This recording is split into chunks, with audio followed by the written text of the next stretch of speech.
tuning in to the online broadcast network, AFTERBUZZ TV. Over 20 million weekly downloads in over 150 countries, and your number one source for after-show entertainment.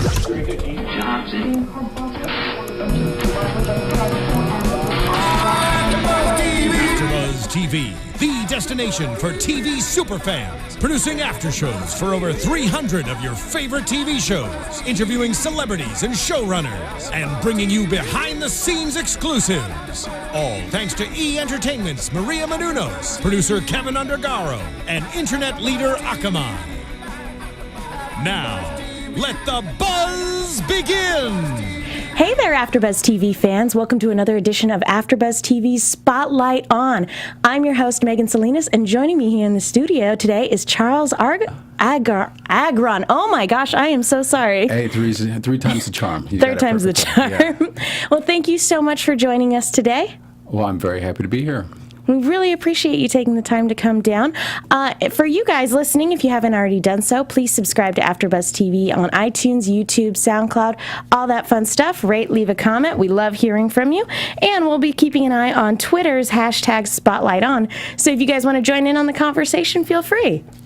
So, first of all, how are you doing today? I'm doing good. I can't believe I'm from LA.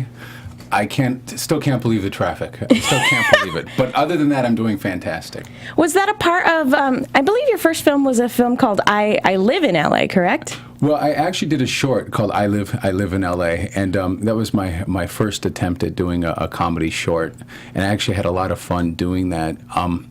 But although I love doing the shorts, I sort of always kind of kept my eye on the prize, trying to do the motion picture, and that's sort of segued me in that direction. But I'll tell you this, that little project was fantastic. I think a lot of people would think it's funny, and I have to admit, sometimes I think about going back to it. So maybe expanding upon it a little bit? You never know. You never know. Yeah, no, there are always a lot of fun stories to tell living here in LA. Without question. Yeah. Now, actually, going back to your background and moving into entertainment, you actually were studying medicine when you were in school and then decided to move into entertainment. What prompted the change? Well, you know, it's kind of funny. I actually was a pre-law major initially, and then my mom's an attorney, my dad's a doctor, and then I kind of got pulled in each direction, and I ended up I did a law and society at UC Santa Barbara and decided to finish up my pre-med at UCLA. And then from there, I was being pulled in different directions, and I decided to move to DC, and I ended up lobbying for doctors' rights. So after all that, I ended up doing neither. And then really, I tell people that politics is all acting and acting is all politics. So I feel like it was a very natural bridge to go from one to the other. Was there ever a moment when, right after you started working in entertainment, where you're like, this is it, this is the right choice? Oh, you know what it is that I had a family friend named Elaine Young, and she was always trying to get me to be involved in entertainment. And, initially I would shy away, but when I first started, I'm an artist at heart, and when you perform, there's just a natural high that you can't explain. I mean, and it makes you crave it more, and it makes you want to work harder so that you can feel it again. It gets addicting. Oh, like you wouldn't believe. Like you wouldn't believe. Well, just going off of that, not only do you act, but you produce, you write, you do all sorts of different things in the realm of entertainment. Do you find one more creatively fulfilling than another, or is it all just a lot of fun? Oh, that's a tough question. I've thought about that before, and that's why I generally just tell people I'm an artist. People say, "What do you do?" I say, "I'm an artist." It's like, sometimes like performing and like having the cameras on and just like all that responsibility and still trying to do a great performance. I mean, it's thrilling, but as a writer, when you're coming up with concepts that just you just feel it click is the best way I can describe, and being able to affect people's emotions, to make them angry or to make them sad, simply because you're at sometimes I write, I'm at my coffee table. And it's an amazing feeling once again that I can create this art that changes people's feelings towards things. So, going off of writing, when you start your creative process, do you start with characters or do you start with concepts? I think I have a very, very unusual writing style. I'm a runner, and I run about 5 miles a day. And no kidding. Yeah, and really gives me an opportunity to kind of just like let my mind go. And I listen to music, and different music affects me differently. And it's strange, but it inspires me. And sometimes the songs inspire me. And generally, like the ideas sort of come together that way, which is kind of strange because, I hear people, say that, they'll lock themselves in a room and create and create and create, or at least try to create, And for myself, like the story is already there. I already have the blueprint, and then from there I kind of create the characters, and then literally I have like epiphanies that make part maybe say segues from one part to another part, and so it just kind of happens like that. It's just nice to like get out on a run and go and let the story go. Yeah, without question, And of course, you do have to sit down and kind of hunker down and, actually write it. Yeah, actually write it. But, it's so funny because it's just a lot easier when it's like, people ask me, how long did it take you to write? It's like, well, I had it in my head, For a long time, and then just decided to put it on paper one day. Right. That's really cool. Now, as a runner, do you do any fun runs by any chance? Well, I ran the LA Marathon. I would not call that a fun run. No. No, but I like to do runs for charity and so forth, or like things to, for causes and things like that. You know that there are zombie runs, since you love horror movies. Really? I had no idea. Now, sign me up. Wait a sec. How far are they first? They do some in the LA area. I did one called the Run for Your Lives 5K one year, and that was in like Del Mar or something like that. That sounds like a lot of fun. Oh, yeah. Tell me, what makes it a zombie run? Basically, you have a bunch of actors who are either running zombies or shambling zombies, and you get like a couple football flags, and your object is to make it across the finish line with at least one of your flags still intact. Oh, wow. And if you get all of your flags taken, you can still finish the race. But then if you want to, I think you can come back as a zombie. I hear you. I survived. I hear you. But wonder if I wanted to have the zombies catch me. You could actually just volunteer as a zombie. Oh, I hear you. Fair enough. See, we're all happy. Now, going off of that, you are a big fan of horror movies, and actually your first feature script was for a horror film called Dark House. Can you explain a little bit of where the inspiration for that came from? Well, I'll tell you this. Dark House, I'm a huge scary movie fan, horror fan. I love the Twilight Zones. Pardon me, the Twilight Zone series, as well as like Stephen King, films such as The Shining. I just always love the fact that they could do so little and yet scare so much. The scene that has always inspired me was the scene where Danny in The Shining is, simply playing in the hotel lobby. Most people think of Jack Nicholson chasing people with the axe. With the axe, yeah. And he's sitting there, and then all of a sudden a ball rolls in out of frame, and he looks up and there's nothing there, and I'm like, that's good. When you start getting scared because of a tennis ball, you're doing a good job. So, things like that really inspired me, and then. I love writing, and I wanted to put together a smart, scary film. I feel like the horror audience is very loyal, but they're also accepting of people who are new to the industry, and so I gave it a try. And my first concept that I really wanted to deal with was the idea of fate, and Dark House at the crux of it. I wrote it because I wanted to kind of play with that and toy with that idea. Yeah. That's a really cool concept to work with. And with horror, a lot of people are saying horror these days, that there are no really good horror movies anymore. With kind of that in the back of your mind, do you kind of feel like kind of make it a challenge to be like, no, there is good stuff there? Without question. Because, I guess I don't want to say everyone, but certain movies sort of phone it in, and they kind of do, the way they finish the film is not very, fair to the audience. And like I said, the horror audience, they're so loyal. I wanted to put together a smart, scary film, and with me, in Dark House, Nick DeSanto, he has this abilities to see death. And he has these abilities, and he's always wanted to know what they were. He wants to find out why and who he is. And I play with the concept. Everybody's always talking about fate, and fate. Don't worry, just have faith. And wonder if your fate, even if you're a good person, is that of something bad. And so that's sort of, what was my inspiration for Dark House. The idea that, oh, don't worry, there's a plan. Well, maybe that's not a good thing. Right. Maybe sometimes it's better to know less than more. Well, that's really cool. And I believe Tobin Bell was involved in that project as well. Oh, he sure was. Tobin is quite a guy. Outstanding actor, tremendous presence. Learned a lot from him. I can't say enough good things.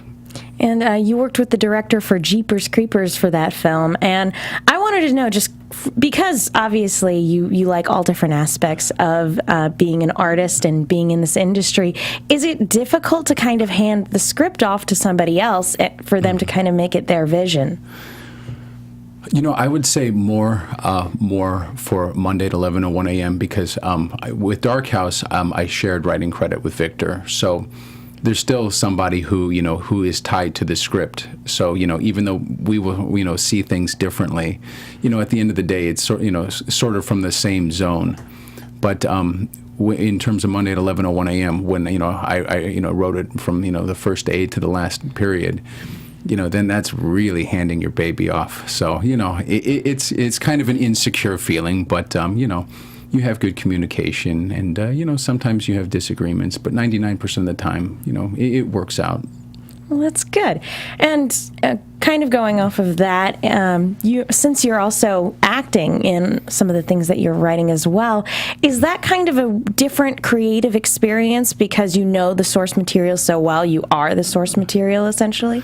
That's kind of hard to answer from my point of view because that's the only way I know it, thus far. But I guess that sort of ties in to being the writer is that I feel like I know how I want it to be performed. And so, maybe the angles and the arc that I'm trying to provide is, it's instilled kind of, in the same part of the brain, so to speak. Right. Well, you mentioned Monday at 11:01 a.m. Can you tell us a little bit about that project? Monday at 11:01 a.m. is it's sort of my homage to what I think all the great scary movie makers have made in the past. Like I said, I'm heavily influenced by Stephen King and the Twilight Zone series. Monday at 11:01 a.m. is about my character Michael takes his girlfriend Jenny to a mountain resort. Now I've been to Estes Park and I used to go to Arrowhead growing up, and I always used to think while I was there I'd be a little kid. We were so far from anything, like you would really feel isolated while you're there, and so I put my sort of my twist on that. So Michael and Jenny go to this kind of boutique resort town. And they're having a great time. The town is hustling and bustling, and something happens that night to Michael that disturbs him, and he wants nothing but to leave the next day. And so when he tries to check out, he's told that the Macon Tunnel, which is the only way in and out of this community, has had a major catastrophe, and that nobody could come in and come out. Oh, no. So, hence the isolation. So, Michael's, upset about this, but, they try to make the best of it. But, they start to realize that although the town was really hustling and bustling the day before, there's a lot less people there. That night, something even worse happens. And Michael's questioning his sanity at that point. The next day, everybody's gone, including his girlfriend. The only people left in the town are the people in the hotel. And so the question becomes, is Michael going crazy, or are the people in the hotel after him? And you don't find out why until you find out why it's Monday at 11:01 a.m. That is fantastic. I just wanted to hear the rest of it. Yeah. Well, other things that sort of inspire me is that I think people are like, oh, why 11:01? Why 11:01 a.m.? And it's like, I think that life is made up of, people don't realize, like, oh, they have always, like, categorized these big segments in their life. And they kind of like throw away the moments. But it's those moments that make your life. And a certain moment to somebody is far more important than somebody else. So that's why it's just kind of an arbitrary time. It could be nothing to anybody, but in this case, it means everything. It could have been any time then. It could have been like 11:58. It could have been 11:42.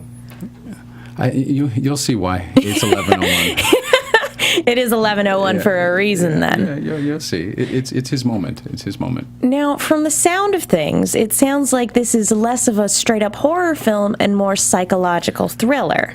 I think that's probably how I would describe it as well. I really believe in sort of less is more, and I was just talking today with some of the production guys. I actually saw the film today, and I mean, really coming together well. And what I'm very proud of is that uneasy feeling that it creates, and that's something that I strive for. And so, I like to really affect the viewer. I mean, I make films for the viewer. It's just really important to me that I create a piece of art that they like.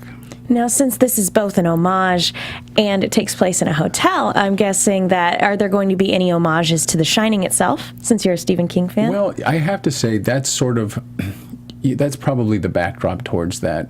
I mean, that movie was so incredibly done. But we can all strive. We can learn from the great artists from the past and try to, create new art. So. Yeah, no, and that's fantastic. With, I believe it was filmed in Oklahoma, if I'm not mistaken. That it was. It got through Oklahoma. How was it filming there? The people there are very nice. I'll tell you this, though. I'm not used to storms. Oh, no. They had some. I remember I was like going crazy because that rain comes down and people were kind of making fun of me. I was like, in LA, we don't see rain very often. But that being said, what a great community! Really nice people, good people, and helpful people. People were very thankful to be working on the production. They'd come up to me and say, "Thank you for coming here." And that's fantastic to think that, I'm trying to affect people's lives on film, but then when people are just coming up and just being, happy to be on a production, that's a great feeling. Yeah, it's not like in LA where that's just part of the environment. I know. It's like, oh, man, the production's blocking the street. Not again. Yeah, There's no parking now. Yeah, exactly.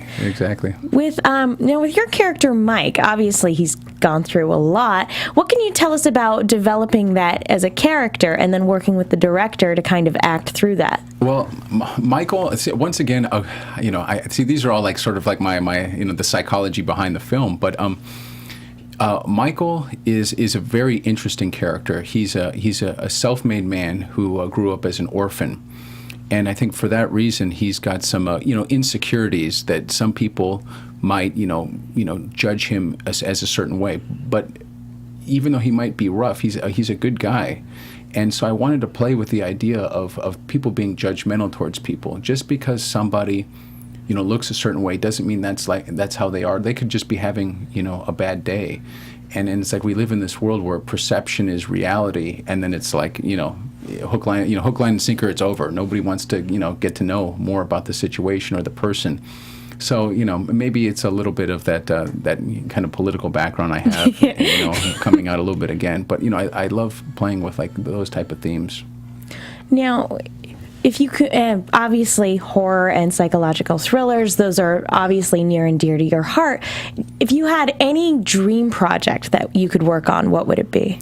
You mean one of my own or someone else's? Anything. If there was anything you could work on and just like that, have the job, what would you do? I'm developing a World War II drama. Wow. And I like to call it sort of my Rocky story.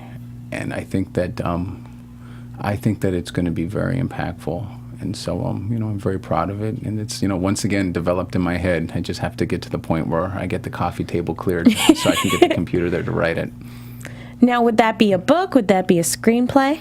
I always think, it's funny that you asked me about that because I had somebody approach me about a book, why not a book? Why not a book?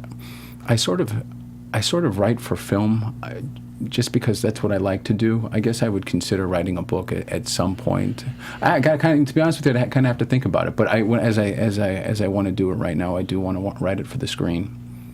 Just you picture all the scenes in your head and all the cuts and things like that. Yeah, and absolutely, and that's what's such a trip is that I'm in a very interesting occupation in which I'm able to put my visions in my head out there so that people can actually see what I was thinking. It just kind of blows me away.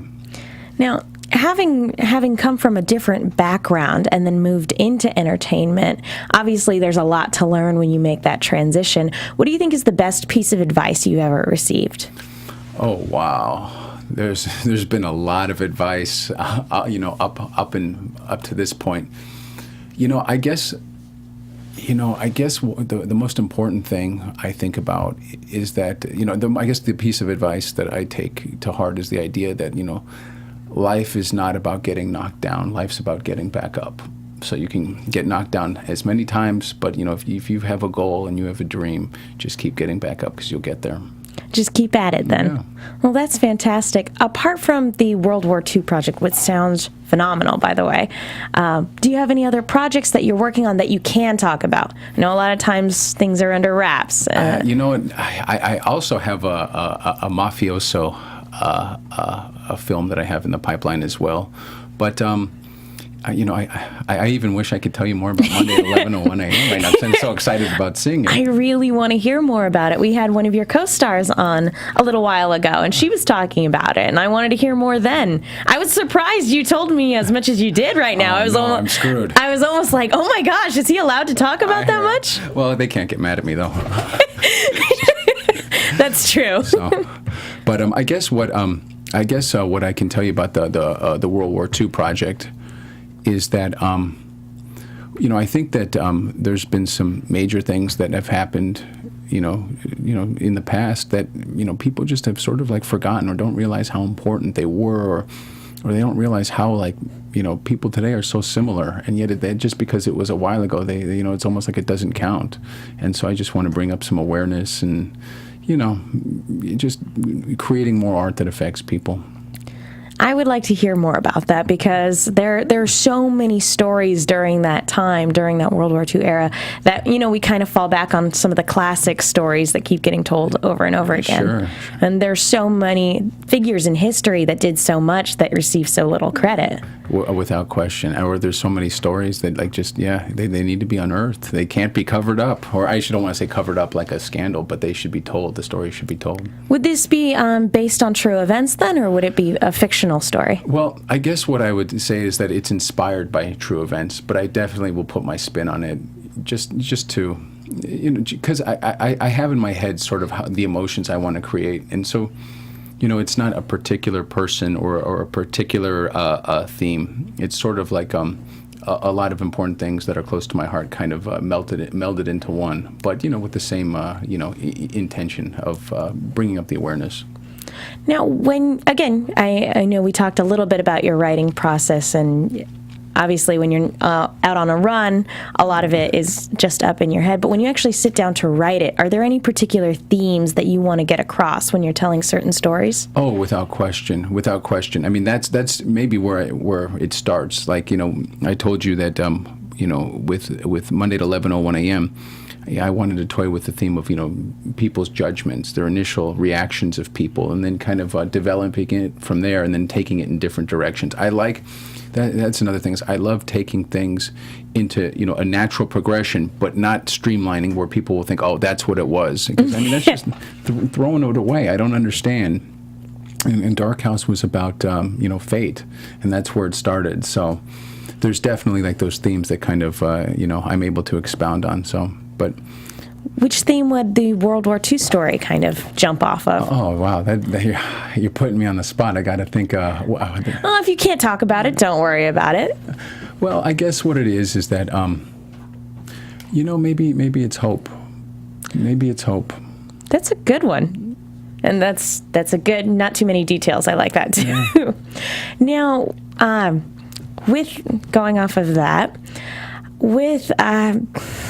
dang it, I'm trying to figure out a good way to word. Just go for it. I know that you can't give too much away about your other projects, so I don't want to delve too deep into that. Sure. Let's go back to your background. Sure. Was there ever a eureka moment when you knew for sure that you were on the right path? Yeah, that's actually an interesting question as well. I remember. After I moved back to LA to get more involved in acting, I got cast to be in a production, and I remember thinking to myself, everybody's arguing. Like everybody's arguing. The producers fighting with the writer. 2 days into shooting, they canceled. The money people pulled out. Wow.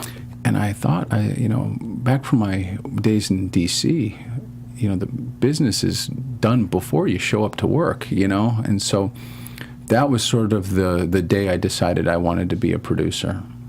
So kind of, using that business acumen and kind of tying it together with the artistic side. Like, this can be done better. Yeah. Well, in this case, it really could be. It really could be. So. Now, is there anything you work on in terms of honing your acting craft? Well, I'll tell you this. I take it very, very seriously. Like, when we were on set,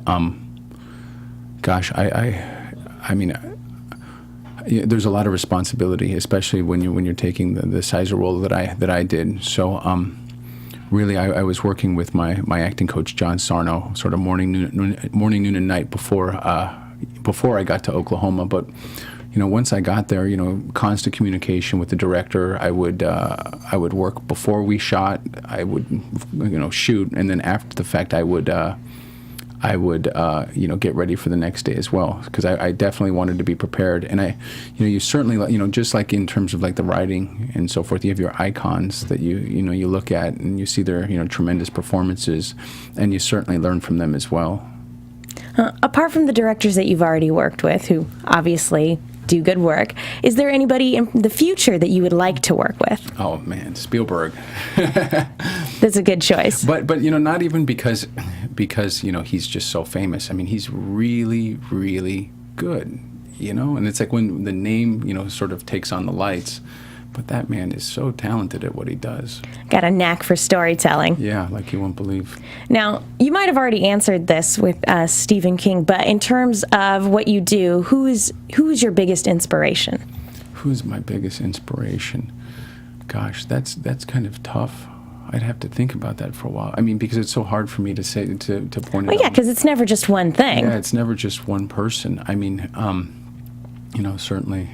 You're influenced by a world of different stories and experiences and things like that. Without question. I mean, I look at friends and family inspire me. I mean, past artists inspire me. I mean, really people who kind of take that. Everybody says they take the road less traveled. Everybody says they do, but it really is those people that took that chance. Really, those are the people that inspire me. Kind of trying to, the people that are willing to go against the grain, and even when everybody's telling them that they can't do that, or they're going to be wrong, or they're going to fail, and they still do it. That's sort of where I bring my inspiration from. Now, going off of that, for people who are aspiring storytellers or aspiring actors, do you have any advice for them if they're listening right now?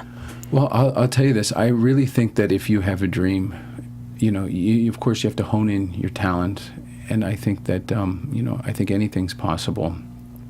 I really think that for me, the only person that I really worry about are the viewers, or the people who get to see my art. That's what's important to me. I think that instead of trying to impress certain people or certain people in the industry, I think that if you're good at what you do, and you give the people what they want, you're going to do okay. Well, thank you so much. That's awesome to hear. If people want to learn more about you and about the work that you're doing and about the projects you're working on, where can people go if they want to find out more? You know what? We're just about to set up our virtual hub, Charles Agron Productions.com. And then I think with Monday at 11:01 a.m. coming, and I've heard very good things about the release thus far. I don't think will be hard to find, and I certainly would like to make myself open to any artists that were trying to get to certain places. In terms of production, I'd be ready to go on, and I'd be sitting in the trailer, and somebody would run something up, and they'd be like, if you ever get a chance, could you read this? Sure. If I get time, I'm happy to, or a little advice here or there, because I don't just do what I do. I love what I do. Fantastic. Do There was something I was going to ask. Oh, I wanted to know if the film has an official release date yet, since it's coming out soon. It doesn't have an official release date yet, but as soon as it does, I will let you know, and I will certainly invite you to the premiere. Oh, yay, we would love that. Yeah, well, I would love for you to be there. AfterBuzz does a lot of red carpet events, so it would be fantastic. Yeah, fantastic. Well, thank you. Do you have any social media things so people can keep up with you online? Yeah, I'm a C. Agron producer. We triple checked. C. Agron producer, and yeah, my web portal will be up very soon. So if you just Google Charles Agron, you'll be able to find me. Well, fantastic. Well, thank you so much, Charles, for coming in today and giving us little tidbits of the stuff you have coming up. Sure. Well, listen, the pleasure was all mine. Well, thank you. We really appreciate it. And thank you guys for tuning in. I'm your host, Megan Salinas. You can follow me on Twitter at TheMenguin. That's TheMenguin. I'm also on a bunch of shows here at AfterBuzz, including Orphan Black, Turn, bunch of fun stuff. I've also started writing articles for the movie Chick with 2 Ks. Be sure to check those out. Thank you so much again for coming down and talking with us today. Well, thank you very much. I appreciate it. Thank you. And thank you guys for listening. We will see you guys next time. From executive producers Maria Menounos, Kevin Undergaro, Phil Svitek, and the entire AfterBuzz TV staff, we would like to thank you for listening to the AfterBuzz TV network. To watch or listen to other after shows and post comments or questions, be sure to visit AfterBuzzTV.com. I'm Sir Richard Wentworth, and this has been a presentation of AfterBuzz TV. The views expressed herein are those of the hosts only and do not necessarily reflect the views of AfterBuzz TV or its owners or principals.